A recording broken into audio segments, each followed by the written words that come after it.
Hello दोस्तों, मैं अरविंद एक बार फिर स्वागत करता हूं आपके अपने प्यारे इस प्लेटफॉर्म पर। दोस्तों, यदि आज के लेक्चर की बात करें हम लोग, तो आज के लेक्चर में हम लोग क्लास 10th की बात करने वाले हैं। क्लास 10th साइंस के अंदर जैसा कि आप लोग को पता है, इसके पहले हम लोगों ने साइंस के 2-3 लेक्चर्स आपको डिलीवर किए हुए हैं। क्लास 10th साइंस यानी कक्षा 10,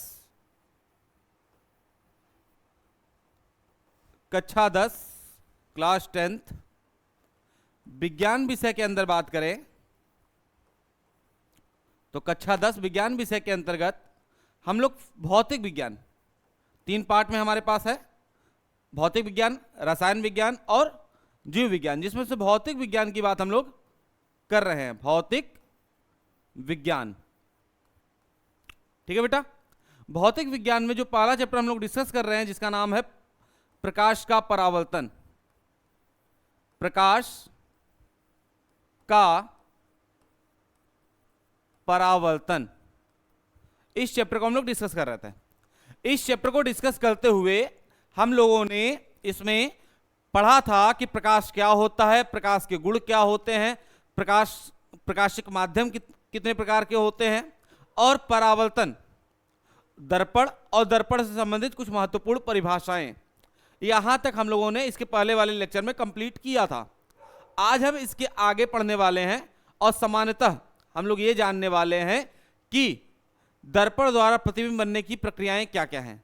ठीक है, दर्पण द्वारा प्रतिबिंब का बनना। आज की जो हेडिंग होने वाली है वह है दर्पण द्वारा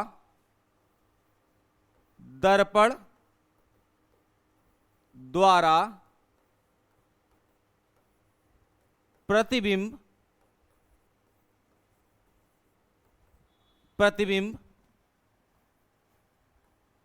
का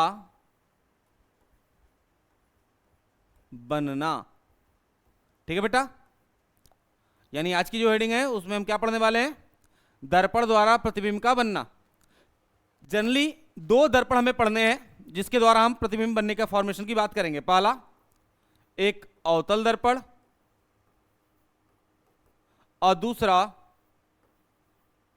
उत्तल दर्पण।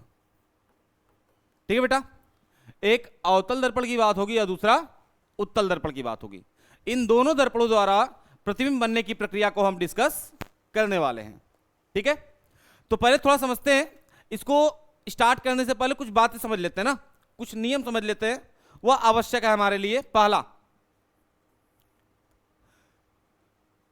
मुख्य अक्ष के समांतर, मुख्य अक्ष के समांतर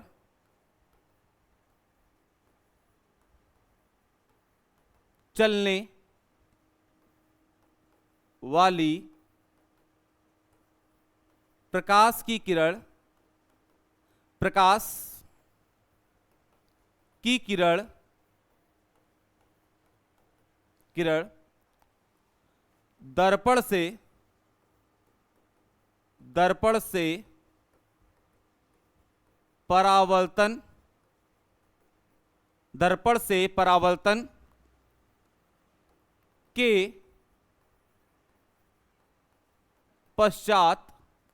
दर्पण से परावर्तन के पश्चात, दर्पण के फोकस से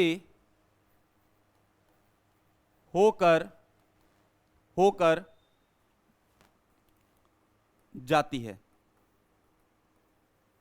ठीक है बेटा, क्या लिखा है, मुख्य अक्ष के समांतर चलने वाली प्रकाश की किरण दर्पण से परावर्तन के पश्चात मुख्य फोकस या फोकस से होकर जाती है। क्या मतलब है इसका सर? मतलब यह है, यदि आपके पास एक दर्पण है, ये इसका प्रिंसिपल एक्सिस है, ठीक है, ये इसका ध्रुव है, ये क्या है, ध्रुव, ये इसका मुख्य अक्ष है,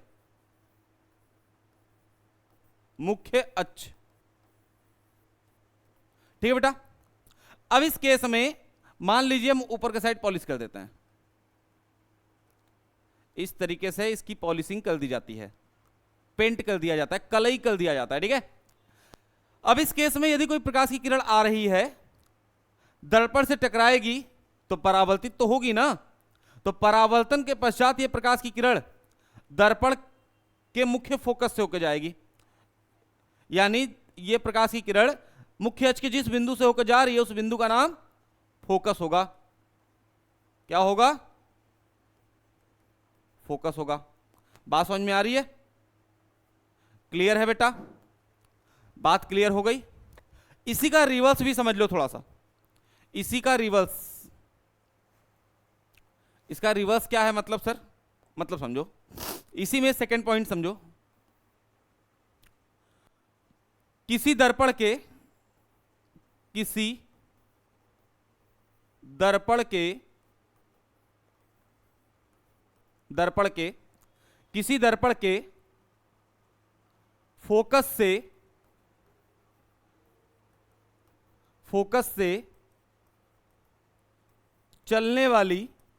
फोकस से चलने वाली प्रकाश की किरण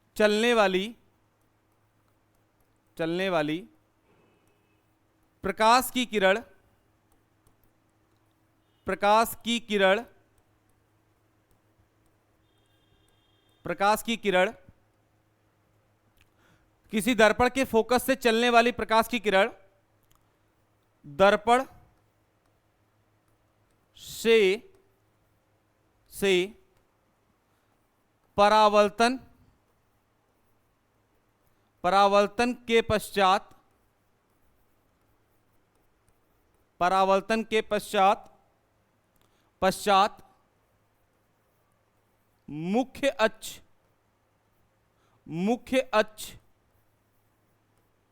मुख्य अक्ष के समांतर हो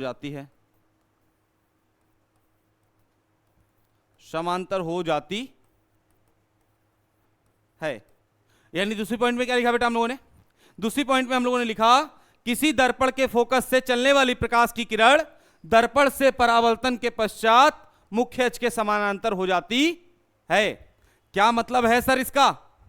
क्या मतलब है इसका? मतलब यह है यदि आपके पास कोई दर्पण है, ये इसका प्रिंसिपल एक्सिस है, यानी ये इसका मुख्य अक्ष है, मुख्य अक्ष, ठीक है। अब इस अवस्था में यदि कोई प्रकाश की किरण इसके, मान लीजिए कि इस दर्पण का मुख्य फोकस यहां कहीं था, ठीक है बेटा, एफ यहां कहीं था, तो कोई प्रकाश की किरण यदि इस एफ से होकर जा रही है, तो दर्पण से परावर्तन के पश्चात मुख्य अक्ष के समानांतर हो जाएगी। थोड़ा डायग्राम को देखिए और एरो को देखिएगा, जो डायरेक्शन है उस डायरेक्शन को देखिएगा। ये क्या है? मुख्य अक्ष के समांतर कोई प्रकाश की किरण आ रही है और दर्पण से परावर्तन के पश्चात मुख्य फोकस से होकर जा रही है। लेकिन यहां देखिए, मुख्य फोकस से चलने वाली प्रकाश की किरण दर्पण से परावर्तन के पश्चात मुख्य अक्ष के समानांतर हो जा रही है। क्लियर है? बात समझ में आ रही है बेटा? क्लियर हो रहा है? ठीक है। यदि इतनी बातें समझ में आ गई तो अगली पॉइंट समझिए थोड़ा ध्यान से। अगला पॉइंट हमारे पास है, थर्ड होगा कि किसी दर्पण के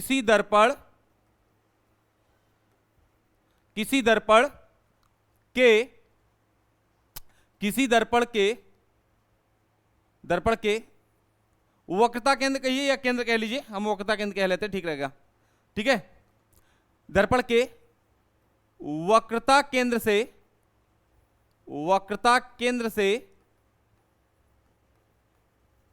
होकर जाने वाली प्रकाश की किरण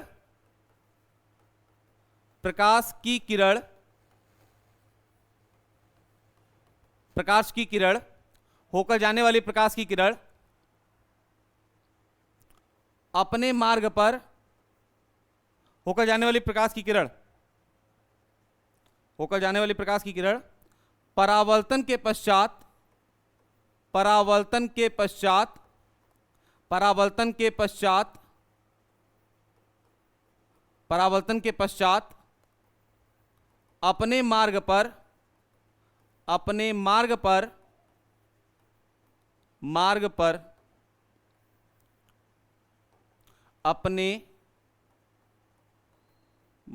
पर वापस लौट आती है, वापस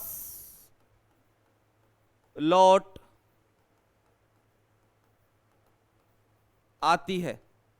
ठीक है बेटा, किसी दर्पण के वक्रता केंद्र से होकर जाने वाली प्रकाश की किरण परावर्तन के पश्चात अपने मार्ग पर वापस लौट आती है। क्या मतलब है सर इसका? क्या मतलब है इसका? मतलब समझिए, मतलब यह है यदि कोई मिरर आपके पास है, कोई भी आप ले सकते हो, ठीक है, यदि कोई मिरर आपने ले रखा है और इस मिरर का सेंटर ऑफ कर्वेचर यानी वक्रता केंद्र यहां कहीं है, ठीक है, इस पॉइंट को वक्रता केंद्र कहते हैं, ठीक है, ये पॉइंट इसका वक्रता केंद्र है। अब इस केस में यदि कोई प्रकाश की किरण यहां से होके जा रही है, ठीक है, यदि ऐसे गई तो दर्पण से परावर्तन के पश्चात वापस ऐसे ही लौट आएगी, जिस मार्ग से जा रही है उसी मार्ग पे वापस लौट आएगी, इसके अलावा इसका कुछ होगा नहीं। क्लियर है बेटा? बात समझ में आ रही है? इतनी बातें क्लियर हो रही हैं? ठीक है, चलो, इतनी बातें समझ में आ रही है। चलिए, यदि ये दोनों बातें समझ में आ गई तो ये दोनों बातें याद रखिएगा, ठीक है, ये काम आएगा आगे हमें पढ़ने में। ठीक है, अब बात ये आती है कि सर हमारे पास जो मेन हेडिंग थी आज की वह है दर्पण द्वारा प्रतिबिंब का बनना, और हमें दो दर्पण पढ़ने हैं। एक पढ़ना है अवतल दर्पण, एक पढ़ना है अवतल दर्पण, और दूसरा पढ़ना है उत्तल दर्पण। यदि अवतल दर्पण की हम लोग बात करें तो अवतल दर्पण की 6 अवस्थाएं हैं, 6 स्थितियां हैं। ठीक है बेटा, 6 स्थितियों में हमें अवतल दर्पण के इमेज का फॉर्मेशन पढ़ना है। पहली स्थिति की बात कर लेते हैं, पूरा डायग्राम बनाया जाएगा, अभी फिलहाल बस समझ लीजिए मोटी मोटा। ठीक है, पहली स्थिति, जब वस्तु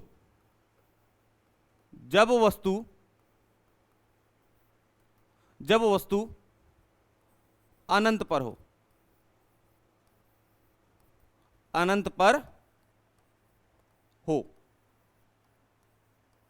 ठीक है बेटा, जब वस्तु अनंत पे होती हो तो इस अवस्था में इसका प्रतिबिंब मुख्य फोकस पे बनता है या फोकस पर बनता है, फोकस पर बनता है। ठीक है बेटा, जब वस्तु अनंत पे होती है तो उस अवस्था में उस वस्तु का प्रतिबिंब कहां बनता है? फोकस पर बनता है। कैसा होता है? तो वास्तविक होता है, वास्तविक होता है, उल्टा होता है, वस्तु की तुलना में छोटा होता है। ठीक है बेटा, वो वास्तविक होता है, उल्टा होता है और वस्तु की तुलना में छोटा होता है। यदि दूसरी अवस्था की बात कर ले, जब वस्तु डायग्राम कैसे बनेगा वो भी बनाया जाएगा। ठीक है, जब वस्तु अनंत और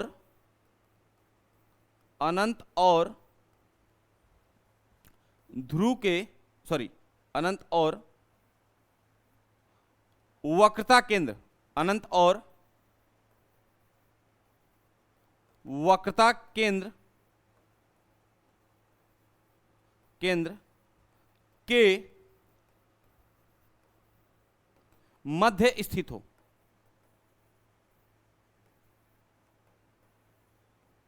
ठीक है बेटा, मध्य स्थित हो तो क्या होगा इसका फॉर्मेशन? इस अवस्था में जब वस्तु अनंत और वक्रता केंद्र के मध्य स्थित हो तो इस अवस्था में इसका जो प्रतिबिंब होगा वह फोकस तथा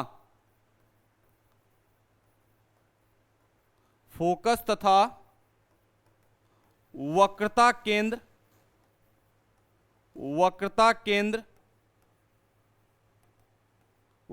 केंद्र के मध्य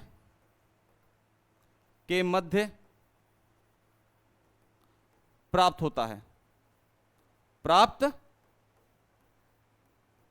है, क्लियर है भाई? बात समझ में आ रही है? ठीक है। अब बात ये आती कि सर कैसा होता है। यदि कैसा होता है की बात करें तो इस अवस्था में जो प्रतिबिंब प्राप्त होता है हमें, वह वास्तविक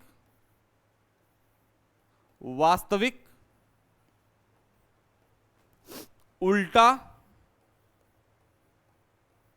और वस्तु की तुलना में छोटा होता है। यानी दूसरी अवस्था की बात करें, जब वस्तु अनंत और वक्रता केंद्र के मध्य स्थित हो, तो उस अवस्था में उस वस्तु का प्रतिबिंब फोकस तथा वक्रता केंद्र के मध्य प्राप्त होता है, जो वास्तविक उल्टा और छोटा होता है। क्लियर है बेटा? पहले समझ लो ना, टेंशन नहीं लेना। अभी पूरा एक एक को जब बारी बारी उठाएंगे तो पूरा डायग्राम बनाएंगे तो और अच्छे समझ में आएगा। ठीक है। तीसरी अवस्था को यदि हम लोग बात करें तो तीसरी अवस्था में जब वस्तु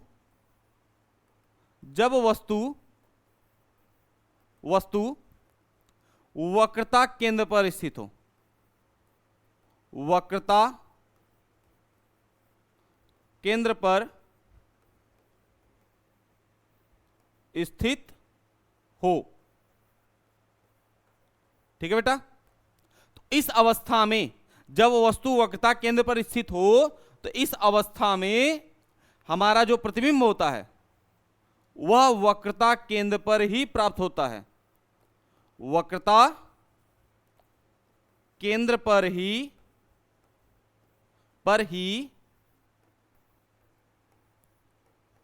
प्राप्त होता है।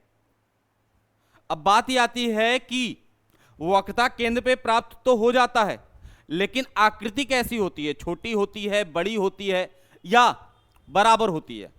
ठीक है। तो इस केस में इसका जो प्रतिबिंब होता है वह वास्तविक होता है, वस्तु की तुलना में बराबर होता है। यानी जितने आकार की वस्तु उतने आकार का उसका प्रतिबिंब वास्तविक होता है, बराबर होता है और उल्टा होता है। ठीक है बेटा? उल्टा प्रतिबिंब प्राप्त होता है। ठीक है। तीन कंडीशन समझ में आ गई? तीन कंडीशन समझ में आई? ठीक है। आपको अभी याद रखना है ना, अभी हमने क्या कहा? हमने पहली कंडीशन में कहा कि जब वस्तु कहां हो? अनंत पे, तो प्रतिबिंब कहां मिलेगा? फोकस पर। दूसरी कंडीशन, जब वस्तु अनंत और वक्रता केंद्र के मध्य हो, तो प्रतिबिंब कहां मिलेगा? फोकस और वक्रता केंद्र के मध्य। ठीक है। तीसरी कंडीशन हमने दी, जब वस्तु वक्रता केंद्र पे हो, तो प्रतिबिंब कहां मिलेगा? वक्रता केंद्र पर। सिचुएशन क्या दी हमने? वास्तविक होगा, छोटा होगा और उल्टा होगा। क्लियर है? यदि यहां बात करें तो वास्तविक होगा, छोटा होगा और उल्टा होगा। ठीक है। यदि यहां पे बात करें तो वास्तविक होगा, लेकिन अब छोटा नहीं, बराबर होगा। बराबर का मतलब जितने आकार की वस्तु उतने आकार का प्रतिबिंब, और कैसा होगा? तो उल्टा होगा। क्लियर है? इतनी बातें समझ में आ रही है बेटा? ठीक है। क्लियर हो रही है चीजें? कोई डाउट है तो बताइए। यदि कोई भी डाउट है तो बताइए। तीन सिचुएशन क्लियर हो गई। चौथे सिचुएशन की ओर यदि हम लोग बढ़े तो अगला सिचुएशन हमारे पास है, जब वस्तु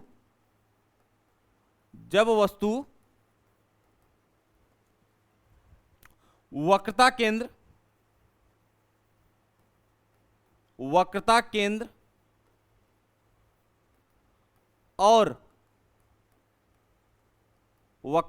और जब वस्तु वक्रता केंद्र और फोकस के मध्य स्थित हो, के मध्य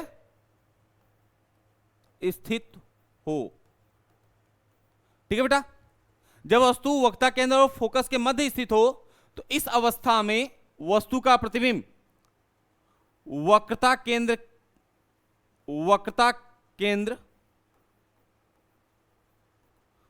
और अनंत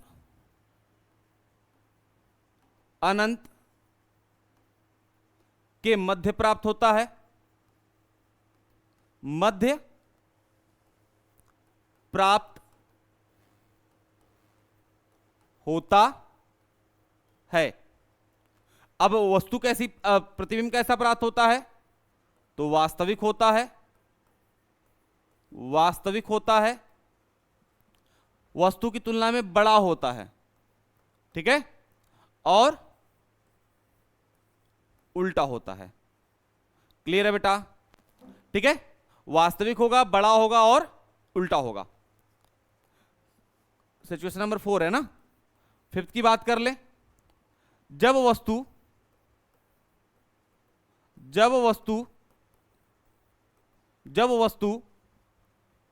फोकस पर स्थित हो, फोकस पर स्थित हो। ठीक है बेटा, जब वस्तु फोकस पर स्थित होती है तो इस अवस्था में इसका प्रतिबिंब अनंत पर प्राप्त होता है। कहां प्राप्त होता है? अनंत पर। ठीक है, यानी इस वस्तु का प्रतिबिंब कहां प्राप्त होता है? अनंत पर। कैसा होता है? तो वास्तविक होता है, वास्तविक होता है, बड़ा होता है, आप कह सकते हैं बहुत ही बड़ा होता है ना, तो फिलहाल बड़ा लिख देते हैं, और उल्टा होता है। ठीक है, एक लास्ट सिचुएशन बचती है इसमें, लास्ट यानी अंतिम स्थिति बचती है। जैसा कि हमने आपको पहले बता रखा था कि इसमें कुल 6 स्थितियां बनती हैं, 6 स्थितियां बनती हैं, 5 के बारे में हम लोग डिस्कस कर चुके हैं। लास्ट की कंडीशन की बात करें, जब वस्तु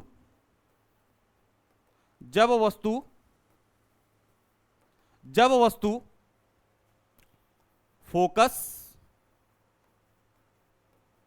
और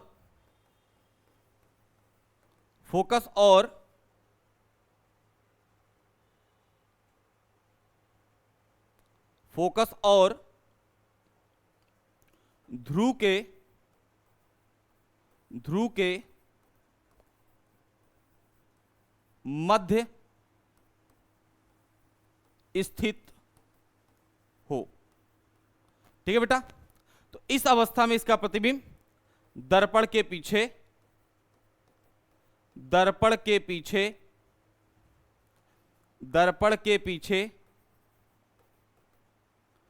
प्राप्त होता है। ठीक है, दर्पण के पीछे प्राप्त होता है।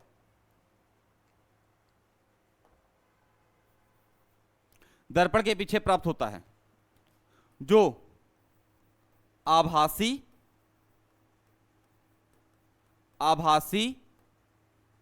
बड़ा और सीधा होता है। ठीक है बेटा, 6 कंडीशन आपको मिल गई। एक बार जल्दी से रिकॉल करते हैं, उसके बाद फॉर्मेशन स्टार्ट करते हैं। ठीक है, देखो जल्दी से रिकॉल करने की बात करें तो पहली कंडीशन, जब वस्तु कहां हो? अनंत पे। प्रतिबिंब कहां प्राप्त होगा? फोकस पे। कैसा होगा? वास्तविक होगा, उल्टा होगा और छोटा होगा। वास्तविक होगा, उल्टा होगा और छोटा होगा। दूसरी अवस्था, जब वस्तु अनंत और वक्रता केंद्र के मध्य स्थित हो, तो इस अवस्था में इस वस्तु का प्रतिबिंब कहां प्राप्त होगा? फोकस और वक्रता केंद्र के मध्य। कैसा होगा? तो वास्तविक होगा, उल्टा होगा और छोटा होगा। तीसरी सिचुएशन, जब वस्तु वक्रता केंद्र पर हो तो इसका प्रतिबिंब कहां प्राप्त होगा? वक्रता केंद्र पे ही प्राप्त होगा। कैसा होगा? वास्तविक होगा, उल्टा होगा, लेकिन अब छोटा नहीं, बराबर होगा। कैसा होगा? बराबर होगा। चौथी सिचुएशन, जब वस्तु वक्ता केंद्र और फोकस के मध्य स्थित हो, तो इस अवस्था में इसका प्रतिबिंब कहां प्राप्त होगा? तो वक्ता केंद्र और अनंत के बीच प्राप्त होगा, जो वास्तविक होगा, उल्टा होगा, और अब प्रतिबिंब का आकार कैसा होगा? बड़ा होगा। छठवीं कंडीशन, सॉरी पांचवी कंडीशन, जब वस्तु फोकस पे होगा तो इसका प्रतिबिंब अनंत पे प्राप्त होगा, जो वास्तविक होगा, उल्टा होगा, और प्रतिबिंब बड़ा होगा। ठीक है। और लास्ट सिचुएशन, जब वस्तु फोकस और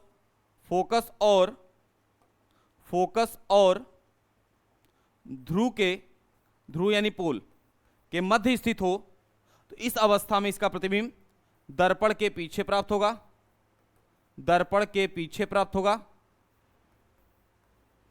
दर्पण के पीछे प्राप्त होगा, दर्पण के पीछे प्राप्त होगा, जो आभासी होता है,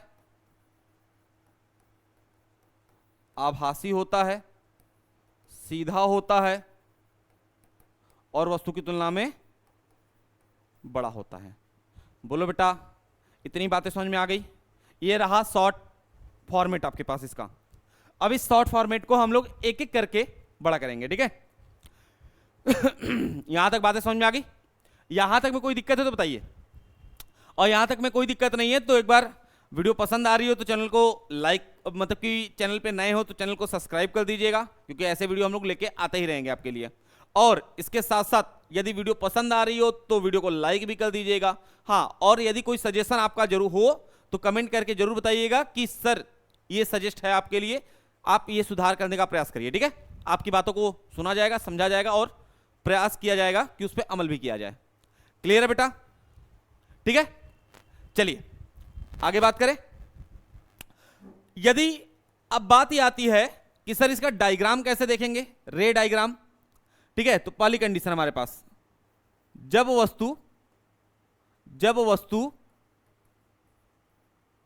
अनंत पर हो, उससे पहले कुछ बातें कर लें। हम बात किसकी कर रहे हैं? दर्पण की। दर्पण में कौन सी? तो अवतल दर्पण की। आपको दर्पण हमने पहले भी पढ़ा रखा है, अभी के लिए फिलहाल रिकॉल कर लीजिए कि यदि आपके पास दर्पण दिया है और कोई पूछे कौन सा दर्पण है, तो पहले इससे क्या कहना है? पॉलिश करो भाई, पॉलिश करो, तभी बताएंगे कि दर्पण कौन सा है। कहते हैं नहीं बिना पॉलिश किए बताओ, तो बिना पॉलिश किए कहते हैं नहीं बताएंगे हम। ठीक है। तो पहला काम क्या करना है? दर्पण को पॉलिश कराना है। यदि दर्पण बाहर की ओर से पॉलिश है, बाहर से पॉलिश है, ठीक है बेटा, बाहर से यदि पॉलिश है तो ये दर्पण कौन सा होगा? अवतल होगा। अवतल दर्पण की बात हम लोग कर रहे हैं। अब ये दर्पण मान लो कि ऐसे कंप्लीट कर दिया जाए तो एक सर्कल ही तो बनाएगा ना, एक सर्कल बनाएगा, तो उस केस में इसका सेंटर कहीं ना होगा। ठीक है, सेंटर तो होगा ही होगा। अब इसका सेंटर जो होगा वही सेंटर ऑफ कर्वेचर कहलाता है। इस मिरर के लिए, इस मिरर के लिए क्या कहलाता है? सेंटर ऑफ कर्वेचर कहलाता है। सेंटर ऑफ कर्वेचर और पोल, सॉरी, सेंटर ऑफ कर्वेचर और ये पॉइंट जो है इसे हम पोल कहते हैं, यानी ध्रुव कहते हैं। ठीक है। इस पोल के मिड में एक पॉइंट होता है जिसे हम फोकस बिंदु कहते हैं। ठीक है। यानी आप सीधे सीधे समझो, यहां से यहां तक का डिस्टेंस ये r कहलाता है, और उस केस में f और r के बीच का जो संबंध होता है, यानी यहां से यहां तक का डिस्टेंस f कहलाता है। तो f इज इक्वल टू होता है r/2, यानी जो f होता है वो r का आधा होता है। तो हम कह सकते हैं क्या कि c से p तक की दूरी 2f है ना। c से p तक की दूरी कितनी है? 2f है। क्लियर है? कह तो काहे बता रहे हो सर, सब सीधे डायग्राम बताते हैं ना। डायग्राम बता रहे हैं क्यों ये सब अभी यूज होगा। ठीक है बेटा, अभी फिलहाल इतनी बातें समझ में आ गई। अब इतनी बातें समझ में आ गई तो एक छोटा सा डायग्राम अब बनाने का प्रयास करते हैं हम लोग। ठीक है, इसको साइड में रख के देखते रहिएगा।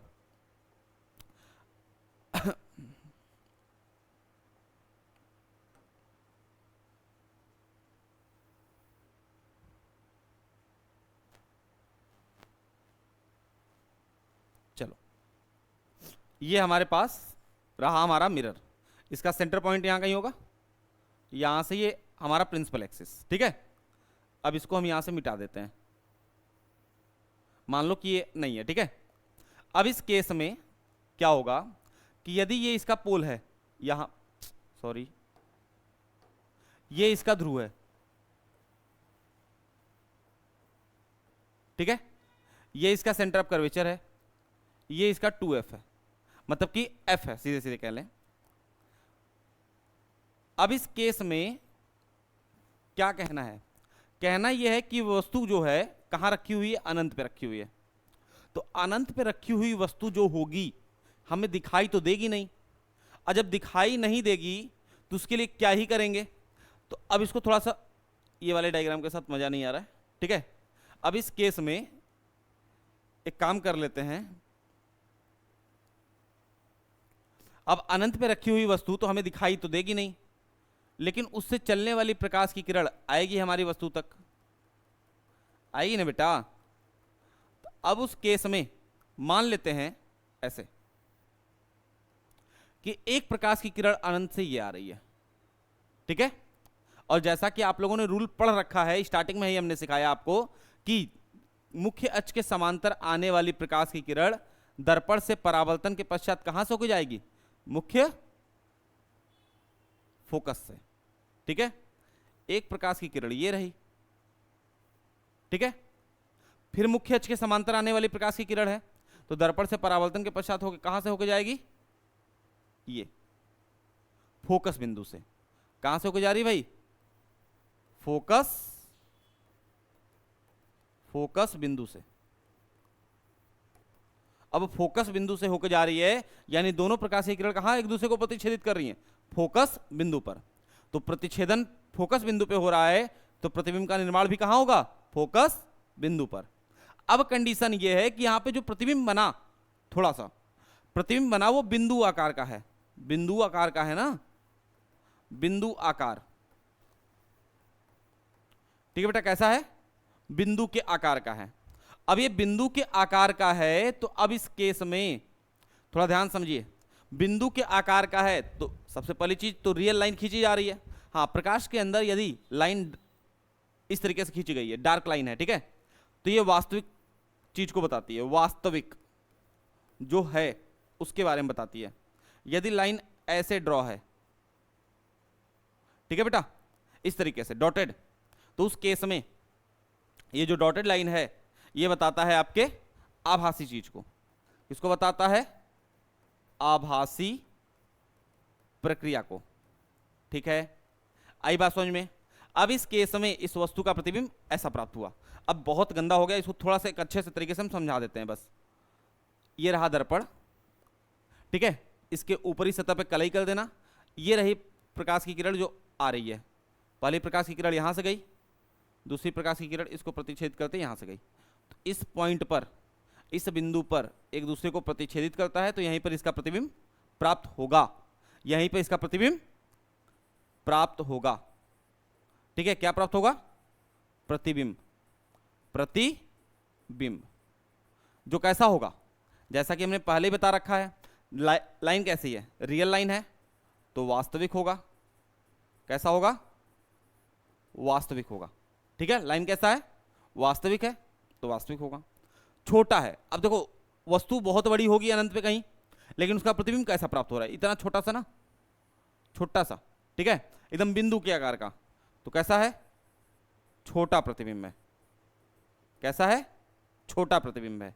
और ये बिंदु के आकार का है ना, तो सामान्य तौर पे यदि डायग्राम को देखते हुए बात करो तो डायग्राम देख के नहीं पता चलता है कि ये उल्टा है कि सीधा है, लेकिन एक्सपेरिमेंट में ये क्लियरली पता है हमें। जब आप प्रयोग करोगे तो उसमें आपको पता चल जाएगा कि इसका जो प्रतिबिंब बनता है वह उल्टा बनता है। कैसा बनता है, उल्टा बनता है, ठीक है बेटा। आई बात समझ में, डायग्राम क्लियर हो रहा है, ठीक है, डायग्राम क्लियर हो रहा है। यदि आप एरो बना लीजिएगा इस तरीके से, ठीक है, ठीक। पहली सिचुएशन क्लियर हो गई, बताइए, पहली सिचुएशन क्लियर हो गई, कोई डाउट है इसमें बेटा, ठीक है। यदि नहीं डाउट है तो अगले सिचुएशन की ओर चलते हैं। अगला सिचुएशन क्या है हमारे पास, अगली स्थिति क्या है हमारे पास? अगली स्थिति की बात करें तो अगली स्थिति हमारे पास यह है कि जब वस्तु जब वस्तु जब वस्तु जब वस्तु अनंत तथा वक्रता केंद्र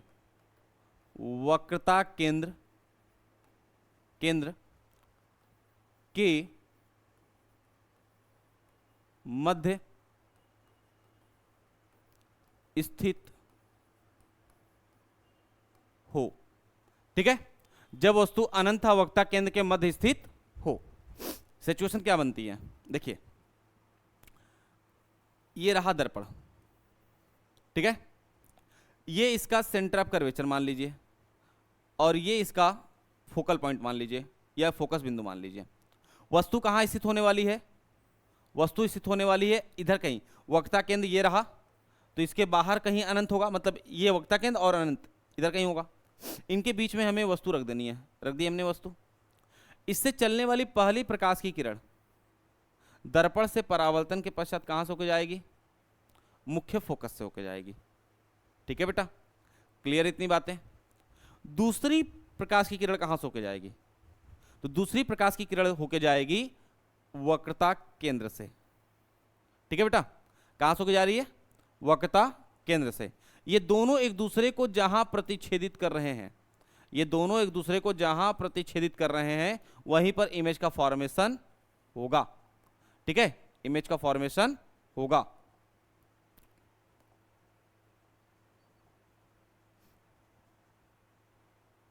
ठीक है बेटा, इमेज का फॉर्मेशन होगा।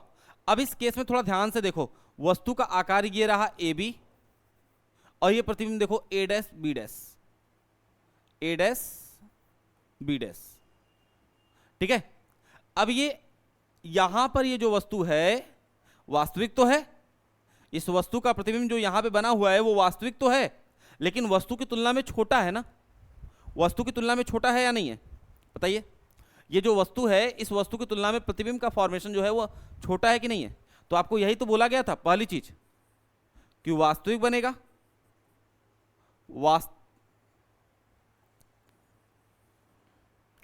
पहली चीज वास्तविक बनेगा, उल्टा बनेगा, और वस्तु की तुलना में छोटा बनेगा। यही बात तो बोली गई थी। हाँ, डायग्राम आप सजा सकते हो और अच्छे से। क्या करना है भाई, इसको कलई कर देना है। कलई करने के बाद ये पूरा नोट्स के फॉर्म में मिल जाएगा आपको। यदि आपको नोट्स चाहिए तो आप हमारे इस नंबर पे 8960264320 इस नंबर पे कांटेक्ट कर सकते हैं, व्हाट्सएप कर सकते हैं या फिर कॉल कर सकते हैं। इसके साथ साथ या तो फिर आप इसी वीडियो के डिस्क्रिप्शन में हमारे ऐप का लिंक दिया हुआ है, वहाँ से जाकर ऐप को डाउनलोड कर सकते हैं, और ऐप डाउनलोड करने के बाद वहाँ पर पीडीएफ और नोट्स के सेक्शन में जाकर आप वहाँ से नोट्स और पीडीएफ इसका डाउनलोड कर सकते हैं। ठीक है बेटा, चलिए, क्लियर इतनी बातें समझ में आ गई? यहाँ तक में कोई दिक्कत है तो बताइए, नहीं ना? ठीक है, दो सिचुएशंस दोनों क्लियर हो गई। ठीक है, अगले सिचुएशन की ओर चलते हैं। अगला सिचुएशन क्या है हमारे पास? अगला बिंदु हमारे पास क्या कहता है? तीसरा, जब वस्तु वक्रता केंद्र पर स्थित हो, यानी ये रहा मिरर, ये रहा हमारा प्रिंसिपल एक्सिस, ये रहा हमारा सेंटर ऑफ कर्वेचर मान लीजिए। तो वस्तु कहाँ है? यहाँ पर। अब इस केस में ये पहली प्रकाश की किरण गई तो कहाँ से होके पास होगी? मुख्य फोकस से। और दूसरी प्रकाश की किरण होके गई तो कहाँ से पास होगी? तो भाई सिंपल सी बात है, आपको ये भी पता है कि यदि प्रकाश की किरण गई है, ठीक है, थोड़ा टेढ़ा हो गया, इसको सीधा कर लेते हैं पहले,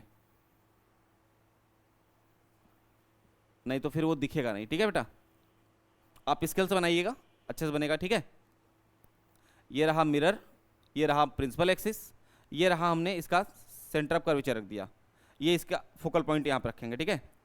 अब ये वस्तु रखा, तो इस वस्तु से चलने वाली पहली प्रकाश की किरण दर्पण से परावर्तन के पश्चात मुख्य फोकस से, फिर टेढ़ा हो गया, कोई नहीं। दूसरी प्रकाश की किरण जो जाएगी यहाँ से, ये परावर्तन के पश्चात जहाँ होके जाएगी यहाँ से। थोड़ा ध्यान से देखिए, आप यदि इसको स्केल से बनाएंगे तो ये सीधा आएगा, यहाँ देखिए दिख रहा है ना, यानी ये दोनों एक दूसरे को इस बिंदु पर प्रतिच्छेदित कर रहे हैं, ठीक है। और इस बिंदु पर प्रतिच्छेदित कर रहे हैं तो इमेज का फॉर्मेशन यहाँ पे होगा। अब थोड़ा ध्यान से इसको देखोगे तो ये जो वस्तु का आकार है उतना ही बड़ा है क्या ये प्रतिबिंब, वस्तु का आकार और प्रतिबिंब का आकार दोनों बराबर दिख रहा है। तो वही तो बोला गया था आपको इस कंडीशन में कि वास्तविक होगा, उल्टा होगा और बराबर होगा, ठीक है बेटा। वास्तविक होगा, उल्टा होगा और बराबर होगा। क्लियर है? इतनी बातें समझ में आ रही हैं? इतनी बातें यहां तक में कोई दिक्कत है? यहां तक में कोई दिक्कत नहीं है तो आपके पास अब दो काम है, ठीक है। दो काम ये है, पहला काम होमवर्क है आपके लिए, ठीक है, कि 3 इमेज फॉर्मेशन हमने आपको सिखाया और छवों के बारे में हमने आपको बताया, ठीक है। तो 3 आपका होमवर्क ये है कि आप 3 रे डायग्राम, कौन कौन सी, जब वस्तु, पहली जो 3 में से आपको पहला बनाना है वो ये कि जब वस्तु वक्रता केंद्र और अनंत के मध्य हो, ठीक है। जब वस्तु वक्रता केंद्र और फोकस के मध्य हो, जब वस्तु वक्रता केंद्र और फोकस के मध्य हो। दूसरी सिचुएशन जब वस्तु फोकस पे हो, और तीसरी सिचुएशन जब वस्तु फोकस और ध्रुव के मध्य हो। इन 3 सिचुएशन को आप खुद रे डायग्राम फॉर्म करोगे, ठीक है। तो फिलहाल के लिए मैं इतना ही रखता हूं आज की वीडियो में, ठीक है। आज की वीडियो में इतना ही रखा जाएगा, मिलते हैं नेक्स्ट वीडियो में, तब तक के लिए बाय बाय, थैंक यू।